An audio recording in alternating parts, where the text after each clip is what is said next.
Step 5, common beading mistakes.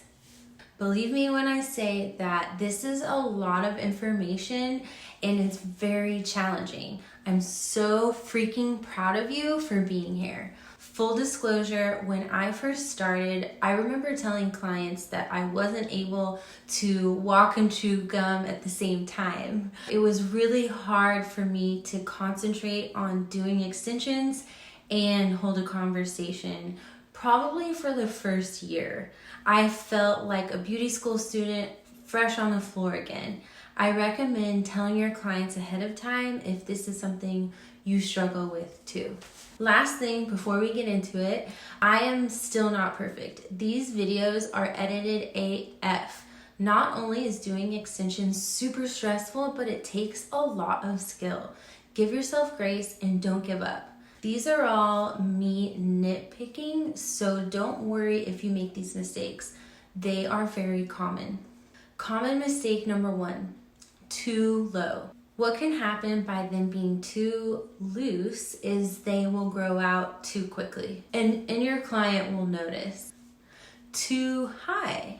When they are too tight, it's uncomfortable for the client, especially the first night they sleep on them. If you accidentally do this, just tell them to take a Tylenol before bed. How it should look. Nice and perky with just enough room underneath for your needle to go behind.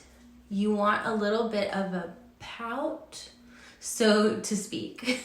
There should be a little breathing room below the beads. They should not lay flat to the head. Common mistake number 2, only threading through the bead once. See how the string is below the beads? It should be above the beads, like the section to the left.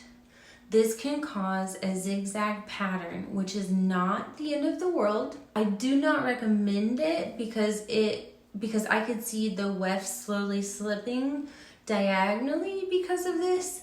Again, it will pass. It's not detrimental, but I just want you to be aware so that it has like even distribution. How to fix it?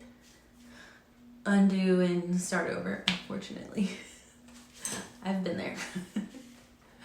Common mistake number 3, not resting your string on your left hand.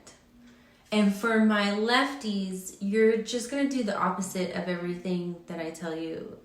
And I'm sure you're used to that by now, and I'm really sorry. Again, this is not the end of the world either, but it could definitely slow you down. How it should look.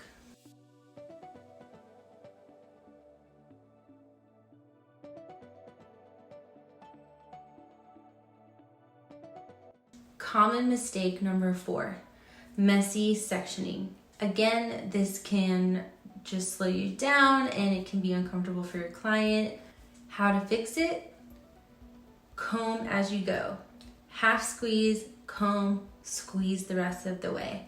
Next up, how to finish the track of beads so we can start attaching the wefts.